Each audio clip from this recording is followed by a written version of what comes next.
Hello viewers, I Dr. SVK Lal welcome you all in this YouTube channel। इस YouTube channel में आपका बहुत बहुत स्वागत है। अगर आप इस चैनल पर नए हैं तो चैनल को सब्सक्राइब कर लें।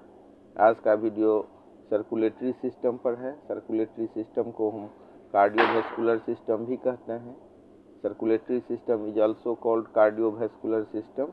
इस सिस्टम में हम जानते हैं कि कैसे पचा भोजन और ताज़ा ऑक्सीजन लंग्स से शरीर के विभिन्न भागों तक पहुंचता है। और मतलब पचा भोजन का जो न्यूट्रिएंट्स होता है, कहने का पचा भोजन का तात्पर्य है कि पचा भोजन का जो न्यूट्रिएंट्स है और ताज़ा ऑक्सीजन है लंग्स से शरीर के विभिन्न भागों तक कैसे पहुंचता है, इसको समझते हैं।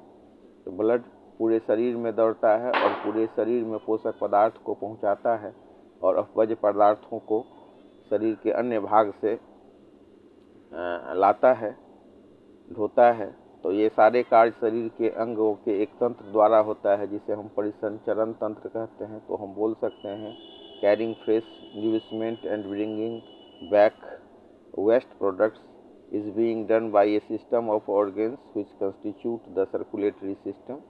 तो सर्कुलेटरी सिस्टम में आता है हार्ट, ब्लड वेसल्स और ब्लड। The circulatory system consist mainly heart, blood vessels और ब्लड। तो इस सिस्टम में आ गया आपका हृदय, धमनी, सिरा और रक्त। तो हृदय क्या है? हृदय चेस्ट में हल्का बाईं ओर अवस्थित होता है। यह एक मांसपेशीय अंग है। हृदय मुख्य रूप से दो भागों में विभाजित होता है, लेफ्ट हाफ में और राइट हाफ में, और प्रत्येक हाफ दो चैम्बर में विभाजित होता है। इस तरह प्रत्येक हाफ में चार चैम्बर होते हैं। तो ऊपर वाले दो चैम्बर को हम आर्टिकल, ऊपर वाला जो हमारा चैम्बर होता है उसको हम ऑरिकल या मतलब एट्रियम कहते हैं, और नीचे वाले दो जो चैम्बर होते हैं उसको हम वेंट्रिकल्स कहते हैं। तो लेफ्ट एट्रियम और लेफ्ट वेंट्रिकल में O2 रिच ब्लड पाया जाता है, मतलब ऑक्सीजन से जो रिच ब्लड है, ऑक्सीजनेटेड ब्लड है, वो पाया जाता है। जबकि राइट वेंट्रिकल की हम बात करें तो उसमें कार्बन डाइऑक्साइड वाला ब्लड पाया जाता है। हृदय का मुख्य काम रक्त को पंप करके इसे पूरे शरीर में ब्लड वेसल की मदद से पहुंचाना है। अब आइए समझते हैं कि ब्लड वेसल्स क्या होता है। Blood moves around in the body through a system of tubes called the blood vessels. तो ब्लड वेसल्स के माध्यम से रक्त पूरे शरीर में दौड़ता है। अब ब्लड वेसल तीन तरह के होते हैं। एक होता है हमारा आर्टरीज, दूसरा होता है वेन्स और तीसरा होता है हमारा कैपिलरी। तो हम समझ सकते हैं इसको ऐसे कि ये जो हमारा ब्लड वेसल्स है, जो मतलब वो उसमें ब्लड होता है और ये away from the heart to various part of the body, इसका काम होता है आर्टरीज का। उसके take blood away from the heart to various part of the body, मतलब हार्ट से ये शरीर को विभिन्न भागों तक पहुंचाता है। और वेन्स जो होता है वो वेसल्स होता है, the vessels bringing blood back to the heart from different parts of the body are called veins. और अगर हम कैपिलरीज की बात करें तो arteries and veins are connected to each other by fine vessels called capillaries. तो capillaries के माध्यम से आर्टरीज और वेन्स कनेक्ट होते हैं। अब हम चर्चा कर लेते हैं इसमें ब्लड का। ब्लड क्या होता है? तो it is a thick red fluid containing red blood cells RBC, white blood cells जिसको हम शॉर्ट में WBC कहते हैं, एंड ब्लड प्लेटलेट्स। तो ब्लड एक थिक रेड फ्लूइड होता है और इसमें WBC, RBC और प्लेटलेट्स होते हैं मुख्य रूप से। और इसके अगर हम फंक्शन की बात करें तो transport oxygen, food materials and hormones to all part of the body. उसके बाद है कि take back CO2 from all parts of the body to the lungs. इसके बाद protect the body from diseases and other infections.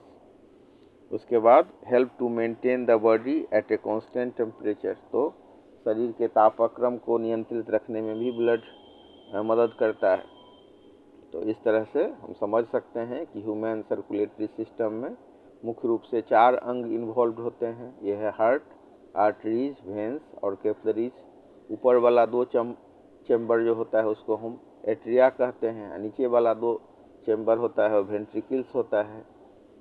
Right atrium में right side वाला atria होता है और राइट वेंट्रिकल्स में राइट साइड वाला वेंट्रिकल्स होता है। लेफ्ट एट्रियम में लेफ्ट साइड वाला एट्रिया होता है। लेफ्ट वेंट्रिकल लेफ्ट साइड वाला वेंट्रिकल और न्यूट्रिएंट्स को हार्ट बॉडी के टिश्यू तक ऑक्सीजनेटेड ब्लड को पहुंचाना इसका काम है लेफ्ट वेंट्रिकल्स का। तो इस तरह से हम देख सकते हैं कि लंग्स से ऑक्सीजन और न्यूट्रिशन से रिच ब्लड पल्मोनरी वेन्स के थ्रू लेफ्ट एट्रिया में आता है। लेफ्ट एट्रियम और लेफ्ट वेंट्रिकल के बीच एक वाल्व होता है।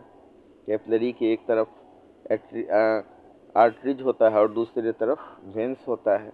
तो डीऑक्सीजनेटेड ब्लड जो होता है जिसको कि हम ऐसे समझ सकते हैं कि उसमें से ऑक्सीजन निकल गया है और कार्बन डाइऑक्साइड जुड़ जाता है, तो जिससे ऑक्सीजन और न्यूट्रिएंट्स ले लिया गया है वो होता है हमारा डीऑक्सीजनेटेड ब्लड। तो उसमें कार्बन डाइऑक्साइड मिक्स हो जाता है तो कैपिलरीज से वेन में चला जाता है, राइट एट्रियम से हार्ट में प्रवेश करता है। और ह्यूमन का जो सर्कुलेटरी सिस्टम है इसको हम डबल सर्कुलेटरी सिस्टम भी कहते हैं। और लंग्स से जुड़ा हुआ होता है पल्मोनरी वेन और इसमें जो सर्कुलेशन होता है उसको हम बोलते हैं पल्मोनरी सर्कुलेशन। और इसी को समझने के बाद हम समझ सकते हैं सिस्टेमेटिक सर्कुलेशन को। और जो क्लोज्ड वाल्व होता है does not allow blood to flow in the wrong direction away from the heart. तो सर्कुलेटरी सिस्टम को हम समझ सकते हैं कि इसको जो कार्डियोवैस्कुलर सिस्टम कहा जाता है।